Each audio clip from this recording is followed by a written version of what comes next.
Hello friends, இந்த மாதிரி mutton biryani எப்படி செய்யறதுன்னு பார்க்கலாம் வாங்க.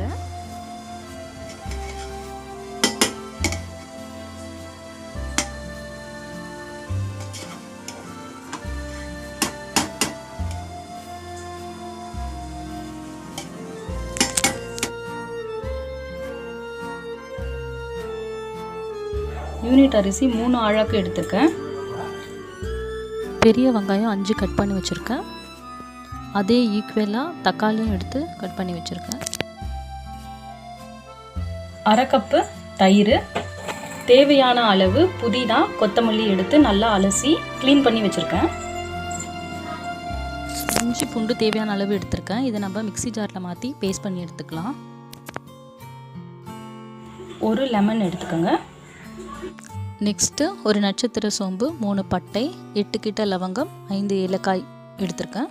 2 பட்டை இலை. இப்போ 1/2 கிலோ மட்டன் எடுத்திருக்கோம். இந்த 1/2 கிலோ மட்டனை நல்லா வேக வச்சு எடுத்துக்கலாம். அது கூட கொஞ்சமாக மஞ்சள் தூள் கொஞ்சமாக போட்டுக்கோங்க. உப்பு கொஞ்சம் போட்டுக்கோங்க.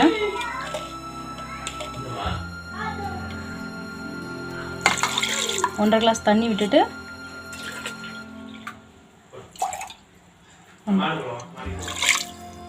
இதை 4 விசிலுக்கு வேக வச்சு எடுத்துக்கலாம். இதில் பார்த்திங்கன்னா 3 ஆழாக்கு யூனிட் அரிசி எடுத்திருக்கேன். இதை ஒரு 15 மினிட்ஸ் கிட்ட நல்லா ஊற வச்சு எடுத்துக்கலாம். ஒரு பாத்திரத்தில் 2 ஸ்பூன் நெய் விட்டுக்கோங்க.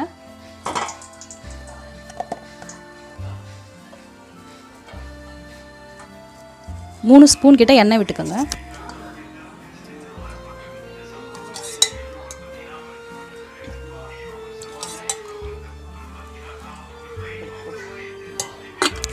எண்ணெய் நல்லா காஞ்சதும் நட்சத்திர சோம்பு, பட்டை, லவங்கம் எல்லாத்தையும் சேர்த்துக்கோங்க.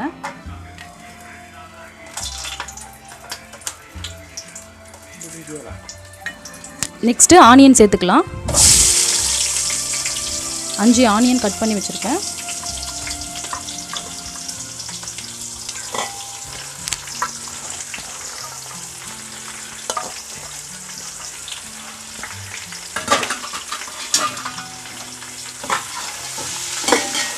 கொஞ்சமாக சால்ட்டு மிக்ஸ் பண்ணி வதக்கிக்கோங்க. அப்போ தான் வெங்காயம் சீக்கிரமாக வதங்கிடும்.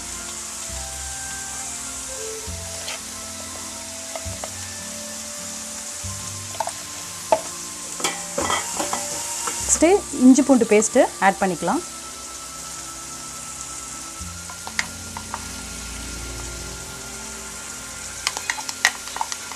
இஞ்சி பூண்டு பேஸ்ட்டு ஒரு 3 ஸ்பூன் கிட்ட ஆட் பண்ணிக்கோங்க.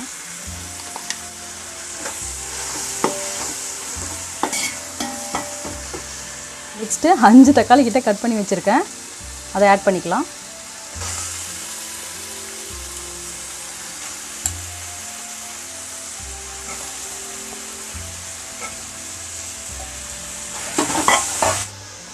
பச்சை மிளகாய் ஆட் பண்ணிக்கலாம். நெக்ஸ்ட்டு கொஞ்சமாக மஞ்சத்தூள் ஆட் பண்ணிக்கலாம்.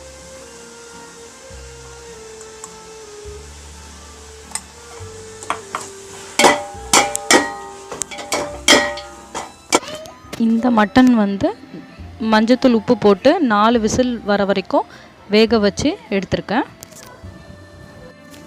இந்த மட்டனை இதோடு சேர்த்துக்கலாம்.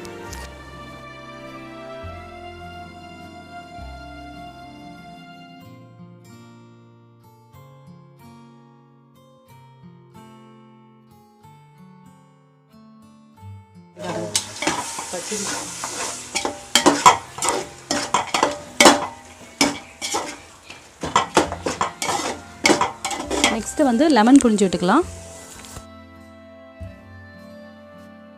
Next 1 spoon chilli powder add பண்ணிக்கலாம். 1 ஸ்பூனு கரம் மசாலா ஆட் பண்ணிக்கலாம். 1 spoon mutton biryani masala add பண்ணிக்கலாம்.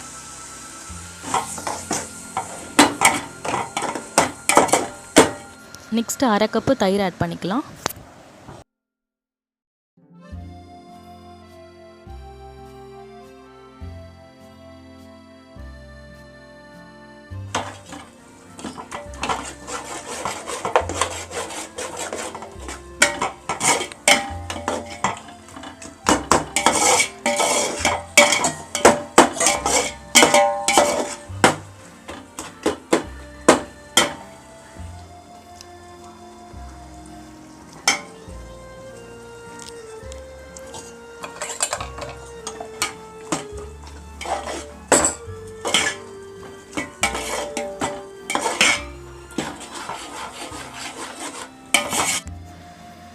இப்போ பார்த்திங்கன்னா மட்டன் வந்து நல்லா வெந்துட்டுருக்கு.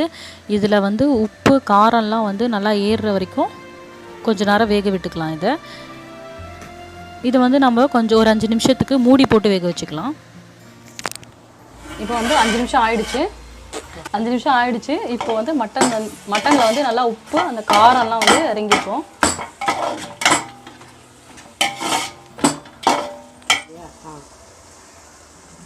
நெக்ஸ்ட்டு கொத்தமல்லி ஆட் பண்ணிக்கலாம். நெக்ஸ்ட்டு புதினா ஆட் பண்ணிக்கலாம்.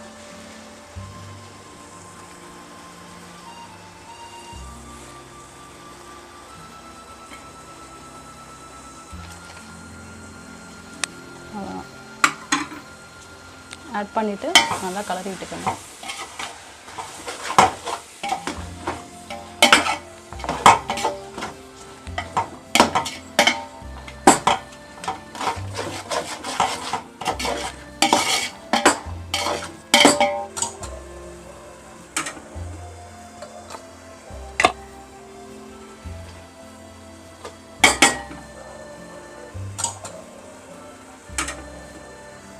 நெக்ஸ்ட்டு தண்ணி ஆட் பண்ணிக்கலாம்.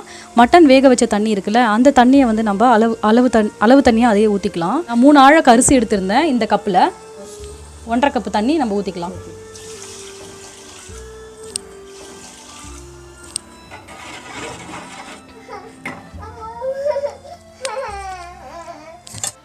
உப்பு கம்மியாக இருந்தால் நீங்கள் கொஞ்சம் ஆட் பண்ணிக்கோங்க.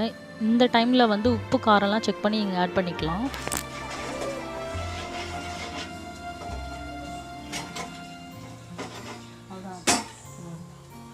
தண்ணி கொஞ்சம் லைட்டாக கொதிக்குது. இப்போ வந்து அரிசி ஆட் பண்ணிக்கோங்க.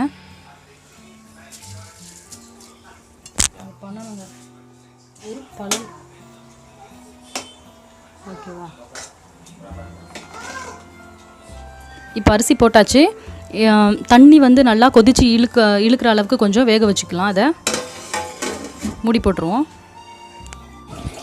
தண்ணி நல்லா இழுத்ததுக்கு அப்புறமா ஒரு பாத்திரத்தில் தண்ணி ஊற்றி நல்லா தம் கட்டி வச்சுருங்க. அப்போ வந்து அந்த சூட்டிலே கொஞ்சம் நல்லா வேகும். ஸ்டவ்வை வந்து சிம்மில் வச்சுக்கோங்க. கொஞ்சம் நேரம் வந்து ஒரு 10 நிமிஷம் கிட்ட இதை தம் கட்டி வச்சுருந்தா அதுக்கப்புறம் நம்ம திறந்து பார்க்கலாம், நல்லாயிருக்கும்.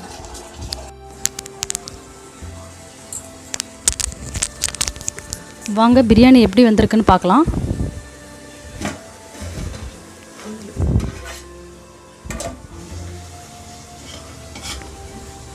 பாருங்கள் பிரியாணி எப்படி வந்திருக்குங்க.